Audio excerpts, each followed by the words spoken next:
ಈ ವರ್ಷ ಮೊಬೈಲ್ ತೊಗೊಳೋರಿಗೆ ಒಳ್ಳೆ ಟೈಮ್ ಅಲ್ಲ. ಯಾಕೆ ಅಂದರೆ 10-12 ಸಾವಿರಕ್ಕೆ ಸಿಗ್ತಿದ್ದ ಮೊಬೈಲ್ಸು ಈ ವರ್ಷ 20,000ಕ್ಕೆ ಹೋಗಿದೆ. 20,000ಕ್ಕೆ ಸಿಗ್ತಿದ್ದ ಮೊಬೈಲು 30-35 ಸಾವಿರಕ್ಕೆ ಹೋಗ್ತಿದೆ. 35-40 ಸಾವಿರ ಇದ್ದದ್ದು ಮೊಬೈಲು 60-65ಕ್ಕೆ ಸೆಲ್ ಆಗ್ತಿದೆ. ಓಕೆ, ಸೊ ಎವರೇಜ್ ಎಲ್ಲ ಕಡೆ ಒಂದು 40-50% ಪ್ರೈಸ್ ಜಾಸ್ತಿ ಆಗಿದೆ. ಪ್ರೈಸ್ ಜಾಸ್ತಿ ಯಾಕಾಗಿದೆ ಅಂತ ಮೋಸ್ಟ್ಲಿ ಎಲ್ರಿಗೂ ಗೊತ್ತಿದೆ. ಎ ಐ ರಿಕ್ವೈರ್ಮೆಂಟ್ಗೋಸ್ಕರ ಮೆಮರಿ ಚಿಪ್ಸು ಮತ್ತು ರ್ಯಾಮ್ ಚಿಪ್ಸದ ಪ್ರೈಸಸ್ಸು ಎಲ್ಲ ಕಡೆ ಜಾಸ್ತಿ ಆಗಿದೆ. ಆಬ್ವಿಯಸ್ಲಿ ಮೊಬೈಲ್ ಮ್ಯಾನುಫ್ಯಾಕ್ಚರ್ಸ್ಗೆ ಮತ್ತು ನಿಮ್ಗೆ ಎ ಐ ಸರ್ವಿಸ್ ಪ್ರೊವೈಡರ್ಸ್ಗೆ, ಫಾರ್ ಎಕ್ಸಾಂಪಲ್ ನಿಮ್ಮದು ChatGPT ಇರ್ಬೋದು ಅಥವಾ ಕ್ಲೌಡ್ ಇರ್ಬೋದು, ಇಲ್ಲ ಬೇರೆ ಆಪ್ಷನ್ಸ್ ಇರ್ಬೋದು, ಅವ್ರು ಎಷ್ಟು ದುಡ್ಡು ಸ್ಪೆಂಡ್ ಮಾಡ್ತಾರಲ್ಲ, ಮೊಬೈಲ್ ಮ್ಯಾನುಫ್ಯಾಕ್ಚರ್ಸ್ ಆ ಲೆವೆಲ್ ಪೇ ಮಾಡೋಕ್ಕಾಗಲ್ಲ. So obviously they have to increase the price to get RAM and storage. So ಅದಕ್ಕೆ ಎಲ್ಲ ಕಡೆ ಪ್ರೈಸಸ್ ತುಂಬ ಜಾಸ್ತಿ ಆಗಿದ್ದಾವೆ. ಸೊ ಈ ಟೈಮಲ್ಲಿ ನೀವು ಮೊಬೈಲ್ ಈಗ ತೊಗೋಬೋದಾ ಅಥವಾ ವೇಟ್ ಮಾಡ್ಬೋದಾ, ಏನು ಮಾಡ್ಬೋದು ಅದನ್ನು ಸ್ವಲ್ಪ ಇವತ್ತು ಮಾತಾಡೋಣ. ಯಾಕೆ ಹೇಳ್ತಿದ್ದೀನಿ ಅಂದರೆ, ತುಂಬ ಜನ ಈಗ ಮೊಬೈಲ್ ತೊಗೊಳಕ್ಕೆ ನೋಡ್ತಿದ್ದಾರೆ, ಆದರೆ ಪ್ರೈಸಸ್ ಮಾತ್ರ ಹೋದ ವರ್ಷ ಕಂಪೇರ್ ಮಾಡಿದರೆ 30-40% ಜಾಸ್ತಿ ಇದೆ ಎಲ್ಲ ಕಡೆ. ಸಿಂಪ್ಲಿ ತೊಗೊಳ್ಳಿ, ನಥಿಂಗ್ ಫೋನ್ 4A ಅಥವಾ 3A ಕಂಪೇರ್ ಮಾಡಿ. ಎರಡರ ಮಧ್ಯ 3A ಅರೌಂಡ್ 26,000 ಲಾಂಚ್ ಆಗಿತ್ತು. ಓಕೆ, ಹೋದ ವರ್ಷ ನಾನು ಪ್ರೋ ವರ್ಷನ್ಸ್ ಮಾತಾಡ್ತಿಲ್ಲ. ಹೋದ ವರ್ಷ ಪ್ರೋ ವರ್ಷನ್ಸ್ ಅಷ್ಟು ಚೆನ್ನಾಗಿಲ್ಲ, ಈ ವರ್ಷ ಸ್ವಲ್ಪ ಪ್ರೋ ವರ್ಷನ್ ಚೆನ್ನಾಗಿದೆ. ಹೋದ ವರ್ಷ ಅರೌಂಡ್ 26,000ಗೆ ಬೇಸ್ ವೇರಿಯಂಟ್ ಸಿಗ್ತಿತ್ತು. ಈ ವರ್ಷ ಅರೌಂಡ್ 32,000-35,000 ಇದೆ. ಲಾಂಚ್ ಆದಾಗ 33 ಇತ್ತು, ಈಗ 35,000 ಇದೆ. Nothing 4A base variant.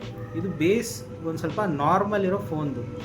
Nord series ಗೊತ್ತಿದೆ, ಒನ್ ಪ್ಲಸ್ದು ಅರೌಂಡ್ 27,000ಗೆ ಲಾಸ್ಟ್ ಇಯರ್ ನನ್ನ ಫ್ರೆಂಡಿಗೆ ನಾನೇ ರೆಕಮೆಂಡ್ ಮಾಡಿ ಕೊಡಿಸಿದ್ದೆ. 8 256 GB ವೇರಿಯಂಟು 27,500ಕ್ಕೆ ಸಿಕ್ಕಿತ್ತು ಅವ್ನಿಗೆ. ಓಕೆ, ಅವ್ರು ಯಾವುದೋ ಆಫ್ಲೈನ್ ಕ್ರೋಮಾನೋ ಅಥವಾ ರಿಲಯನ್ಸ್ ಡಿಜಿಟಲಲ್ಲೂ ಬೈ ಮಾಡಿದ್ರು. ಈ ವರ್ಷ ಅದೇ ಮೊಬೈಲು ಅರೌಂಡ್ 40,000ಗೆ ಅವೈಲಬಲ್ ಇದೆ. ಓಕೆ, ಸೊ ಅಲ್ಲೇ ಅರ್ಥ ಮಾಡ್ಕೊಳ್ಳಿ ಯಾವ ಲೆವೆಲ್ ಪ್ರೈಸಸ್ ಜಾಸ್ತಿ ಆಗಿದೆ. ಸೊ ಫ್ಲ್ಯಾಗ್ಶಿಪ್ ಅಂತೂ ಬಿಟ್ಬಿಡಿ, ಓನ್ಲಿ ಐಫೋನ್ 17 ಮಾತ್ರ ಇನ್ನೂ 80,000 ಬ್ರ್ಯಾಕೆಟಲ್ಲಿ. ಸೊ ಈ ವರ್ಷ ಮೊಬೈಲ್ ತೊಗೋಬೋದಾ? ನನ್ನ ಪ್ರಕಾರ ಈ ವರ್ಷ ನಿಮ್ಮ ಮೊಬೈಲ್ ಸರಿ ವರ್ಕ್ ಆಗ್ತಿದೆ, ಸುಮ್ಮನೆ ಕ್ಯಾಶುವಲಾಗಿ ಚೇಂಜ್ ಮಾಡ್ತೀನಿ ಅಂತಿದ್ರೆ ಅವಾಯ್ಡ್ ಮಾಡಿ. ಯಾಕಂದರೆ ಸ್ಪೆಕ್ಸು ಯಾವುದು ನಿಮ್ಮ ಬಜೆಟಲ್ಲಿ ಸರಿ ಸಿಗೋಲ್ಲ, ಎಕ್ಸ್ಟ್ರಾ ಪೇ ಮಾಡಬೇಕಾಗತ್ತೆ ಎವ್ರೇಜ್ಗಿಂತ, ಮತ್ತು ನಿಮ್ಗೆ ಒಳ್ಳೆ ಮೊಬೈಲು ಅಷ್ಟು ಚೆನ್ನಾಗಿರೋದು ಸಿಗೋಲ್ಲ. ಸೊ ಈ ವರ್ಷ ವ್ಯಾಲ್ಯೂ ಫಾರ್ ಮನಿ ಮೊಬೈಲ್ಸ್ಗೆ ಜಾಗ ಇಲ್ಲ ಈ ವರ್ಷ. ಸೊ ನಿಮ್ಗೆ ತೊಗೊಳ್ಳೇಬೇಕು, ನನ್ನ ಮೊಬೈಲ್ ಹಾಳಾಗಿದೆ ಅಂತಂದರೆ ಬೈ ಅರೌಂಡ್ 30,000 ಮೊಬೈಲ್ಸ್. ಸ್ಪೆಷಲಿ ಮೊಟೊರೋಲಾ ಈಗ ವ್ಯಾಲ್ಯೂ ಫಾರ್ ಮನಿ ಮೊಬೈಲ್ಸ್ ಇನ್ನೂ ಕೊಟ್ಟಿದ್ದಾರೆ ಕೆಲವೊಂದು. ಫ್ಯೂಷನ್ 90 ಅಥವಾ ಎಡ್ಜ್ 70 ಸೀರೀಸ್ ಏನಿದೆಯಲ್ಲ, 25,000-32,000 ಮಧ್ಯ they are giving very value for money devices. ಅದಿಲ್ಲ ಅಂದರೆ ಒನ್ ಪ್ಲಸ್ ನಾರ್ಡ್ CE6 ಬಂದಿದೆ, ದ್ಯಾಟ್ ಈಸ್ ಅರೌಂಡ್ 32. ಅದು ತುಂಬ ರೀಸ್ನೇಬಲ್ ಪ್ರೈಸಲ್ಲಿದೆ.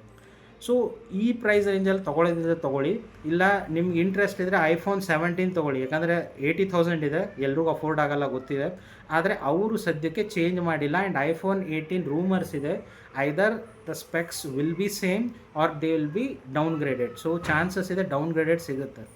ಸೊ ನಿಮ್ಗೆ ಇಷ್ಟ ಇದ್ದರೆ ಈ ಟೈಪ್ ಮೊಬೈಲ್ನ ತೊಗೊಳ್ಳಿ. ಫ್ಲ್ಯಾಗ್ಶಿಪ್ಪಲ್ಲಿ ಎಲ್ಲ ಕಡೆ ಬೆಟ್ರ್ ಆಪ್ಷನ್ ಇರುತ್ತೆ. ಆದರೆ ಕರೆಂಟ್ ಫ್ಯೂಚರಲ್ಲಿ ನೋಡಿದರೆ ಈ ವರ್ಷ ಮೊಬೈಲ್ ತೊಗೊಳೋದನ್ನ ಅವಾಯ್ಡ್ ಮಾಡೋದು ಬೆಟ್ರು.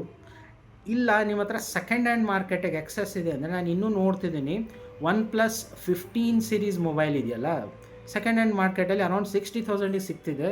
ಲಾಂಚ್ ಪ್ರೈಸು 73-74 ಇದೆ. ಸಿಮಿಲರ್ಲಿ ಎಲ್ಲ ಮಾರ್ಕೆಟಲ್ಲಿ ಸೆಕೆಂಡ್ ಹ್ಯಾಂಡ್ ಮೊಬೈಲ್ಸ್ ಹೋದ ವರ್ಷದ ಫ್ಲ್ಯಾಗ್ಶಿಪ್ಸ್ ಯಾವ ಇದಾವೆ ಅಂದರೆ 2026 ಲಾಂಚ್ ಆಗಿದೆ, ಎಲ್ಲ ರೀಸನೇಬಲ್ ಪ್ರೈಸಲ್ಲಿ ಸಿಗ್ತಿದ್ದಾವೆ. So refurbished mobile second hand ಮೊಬೈಲ್ಸಲ್ಲೂ ತೊಗೊಳೋದಿದ್ರೆ ತೊಗೊಳ್ಳಿ, ಒಳ್ಳೆ ಆಪ್ಷನ್ಸ್ ಕಾಣ್ತಿದ್ದಾವೆ. ಇನ್ನೂ ಅಲ್ಲೂ ಪ್ರೈಸಸ್ ಜಾಸ್ತಿ ಆಗ್ತವೆ ಇಯರ್ ಎಂಡ್ವರೆಗೆ. ಆ್ಯಂಡ್ ಎ ಐದು ಮೆಮ್ರಿ ರಿಕ್ವೈರ್ಮೆಂಟ್, ರ್ಯಾಮ್ ರಿಕ್ವೈರ್ಮೆಂಟ್ ಕಮ್ಮಿ ಆಗೋ ಚಾನ್ಸಸ್ ಅಷ್ಟೇನು ಕಾಣ್ತಿಲ್ಲ ಫ್ಯೂಚರಲ್ಲಿ. So down the line 2027 most probably mobile prices ಜಾಸ್ತಿನೇ ಆಗ್ಬೋದು, ಹೇಳೋಕ್ಕಾಗಲ್ಲ. ಓಕೆ, ಸೊ ನಿಮಗೆ ಮೊಬೈಲ್ ಹಾಳಾಗಿತ್ತು ತೊಗೊಳ್ಳಬೇಕಂದ್ರೆ ತೊಗೊಂಬೇಡಿ, ತಲೆ ಕೆಡಿಸ್ಕೋಬೇಡಿ. ಯಾರಾದರೂ ಕ್ಯಾಶುವಲಾಗಿ ಚೇಂಜ್ ಮಾಡ್ತಿದ್ರೆ ಹೋಲ್ಡ್ ಮಾಡಿ, ನನ್ನ ರೆಕಮೆಂಡೇಷನ್. ಯಾಕಂದರೆ ಮೋಸ್ಟ್ ಪ್ರಾಬಬ್ಲಿ ಕಮ್ಮಿನೂ ಆಗ್ಬೋದು, ಜಾಸ್ತಿ ಆಗ್ಬೋದು, ಸಪ್ಲೈ ಮೇಲೆ ಡಿಪೆಂಡ್ ಆಗುತ್ತೆ. ನೋಡೋಣ ಓವರ್ ದ ಟೈಮ್ ಏನಾಗುತ್ತೆ. ಓಕೆ, ಚಲೋ, ಥ್ಯಾಂಕ್ ಯು.